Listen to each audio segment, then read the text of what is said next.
I hope you're hungry because I'm cooking up some spicy off-meta decks today. That's right, today's video will cover 5 off-meta decks that are still pretty dang good against the popular lists in the meta. After all, we are rapidly approaching the end of the Rise of the Floodborn season, as Into the Inklands is just around the corner. And if you're like me, you might enjoy switching things up a bit, getting into the last week or so before the new set. And as a bonus, these decks are great ones to keep an eye on as we transition into set 3. I have a feeling many of these core ideas are going to get even stronger. To make this list, I focused on underrated deck ideas that I haven't covered on my channel yet, with one exception, but essentially I wanted to make sure these decks are still great performers. Fun, underrated lists that are still very strong and effective. Also, at the end of the video, I'll let you know how you can enter a giveaway. I'll be giving away a set of my favorite super rare cards from each color from Rise of the Floodborn to one lucky viewer, so stay tuned for that. But now let's get into it, my top 5 off-meta decks. For the first deck, I'll break my own rules slightly because this one is the exception that isn't a new deck to the channel. It's my Ruby Weight Set deck. I did cover this recently on my channel, but it's still an underrated deck that not many players have tried, and yet it's super viable and has a really fun playstyle. So if you want to learn more about the deck, this video linked here digs in deeper and shows off some gameplay. So today I'll just go through some quick updates I've made to the deck. First up, make sure you're running 4 copies of Lawrence. The 4 strength from his ability is already applied as he's played out, so he does activate Weight Set and allows you to spend 1 lore to draw when playing him. So he's a great turn 4 follow-up after Weight Set on 3. This early game curve with Weight Set into Lawrence, Lilo, or Baloo feels really strong now, with 8 characters that guarantee the Weight Set draw, 6 of which quest for 2 lore. And consistent lore gain has always been an issue in this deck, so Lawrence is a welcome addition, especially with his 4 willpower. You are playing sort of behind after all in this deck, since you save 1 ink for Weight Set on most turns, so a 4/4 body with 2 lore really helps you keep up with your opponent's turn quality, if that makes sense. For some backup card draw, I've added 2 copies of Beast Tragic Hero. I wouldn't add more than 2 though, as he's often an immediate magnet for removal, and I'd rather play out a character with 4 strength. But he's a strong backup plan if you can't find your Weight Set, and similarly, 2 copies of A Whole New World have been included in this update. This deck does have a lot of great 5-cost song singers, with 12 of them at 5 cost plus the Hercules that likes to shift in for 4. This is why I've been liking a full 4 copies of Grab Your Sword, plus those 2 Whole New Worlds as a card draw option whether you find your Weight Set or not. But I wouldn't go past 2 here either, otherwise it can become an uninkable dead draw. However, Simba can help with that a bit. He can toss it into the discard though if you don't need it, like if you find yourself with a great Weight Set setup that can outpace your opponent and you don't want to make them draw 7 cards. But in scenarios where you just don't find those right pieces, Whole New World is a great backup plan. So that's a few of the updates I've made to the Ruby Weight Set deck, one of my favorite decks from Rise of the Floodborn.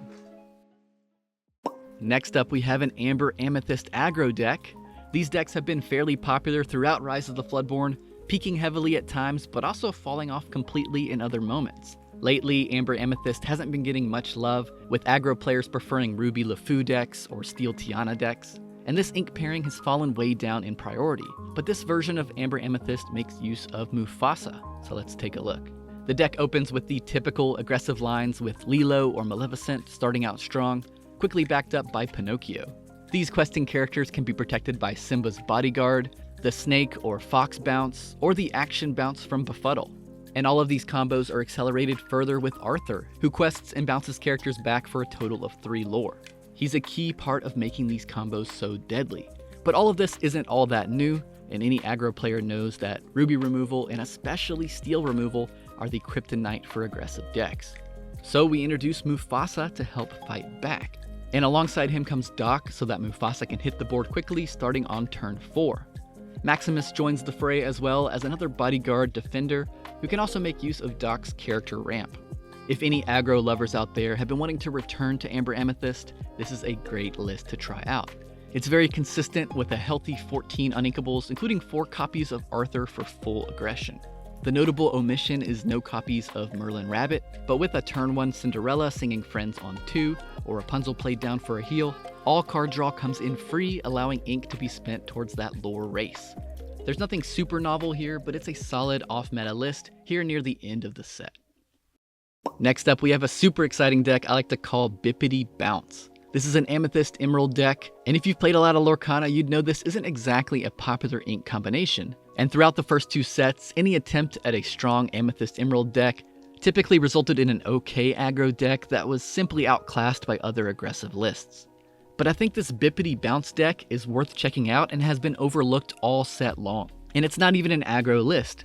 This is a solid, mid-range style deck that hyper-focuses on the bounce package of Amethyst and how it can combo together with strong Emerald characters.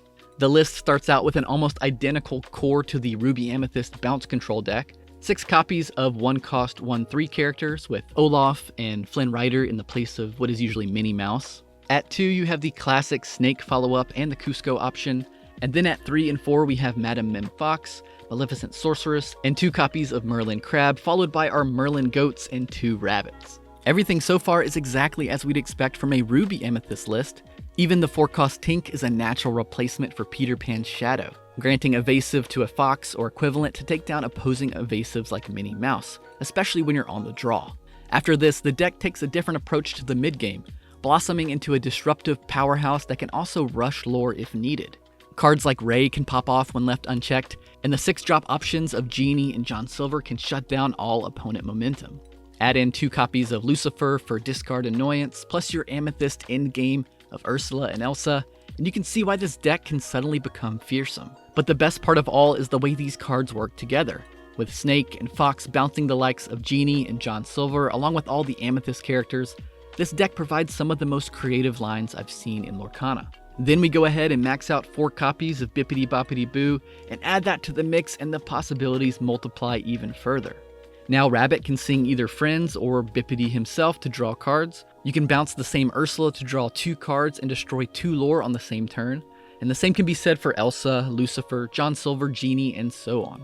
You can even Bippity your Merlin Goats as a surprise ender. Out of all the decks on this list, this one is such an easy recommendation as I've been having a blast playing it lately. Our next off-meta deck combines Amber and Ruby together, but this isn't a Mufasa list. It's a song-focused deck with Ariel and Sleepy's flute, not Steel Song, but Ruby Song. That's right, this time Ariel is here to scout out powerful Ruby songs, and the first thing that comes to mind is Be Prepared. And although Ariel can't sing it herself, the idea of her inclusion to make finding this all-important board wipe is pretty interesting. The deck also has access to surprisingly strong card draw. Cinderella can kick off many strong openings, singing songs to help find new cards. Not only can Be Our Guest or Part of Your World help find characters, but Teeth and Ambitions is extra powerful when combined with Amber. After all, Rapunzel can help draw cards off that teeth damage, and of course she has Mother Gothel to heal up as well. Meanwhile, You Can Fly helps Gothel answer many surfers, and World's Greatest Criminal Mind helps later on to shut down Cinderella Stouthearted, Maui, and Maleficent Dragons. And don't forget to get those flutes out to passively gain lore while these songs are being used to set up your board and draw cards. Sneezy is included as another teeth singer and damage receiver, or he can easily swing into Snake, taking that 3 damage, ready for the follow-up Rapunzel heal. After all this early setup, the deck quickly shifts into mid and late game mode, with 4 Lady Tremaines, 4 Surfer Stitches, and 4 Maleficent Dragons. And because of additions of Part of Your World and Mickey Friendly Face, playing out and recycling these late game threats becomes a bit easier, and if this deck really gets rolling, it's a true force to behold. And I think the most exciting part of this list is its potential to become even stronger in set 3. Right now, cards like Aladdin and other lore destruction ideas in Ruby feel so close to being good, just shy of being the proper answer to goat bounces running away with games. So I look forward to a wave of new great cards coming in with set 3 that can really bolster this deck even further. And last but not least, we have an Amethyst Sapphire control deck. This ink pairing was brought up a few times in response to my top 5 list last week, but considering its low play percentage in both digital and print, I think it's clearly an off-meta deck. And even though I'm hesitant to place it in a top 5 list, it's still a very solid deck that deserves to be highlighted. My version in particular, Ramp Book, is a gassed up version of popular stock lists. And for anyone who likes how control decks like Ruby Amethyst or Popsicle Control plays, this deck can help you sharpen that playstyle in a fresh new way. And I know it's obvious, but this deck really does combine flavors from Amethyst and Sapphire in really cool ways.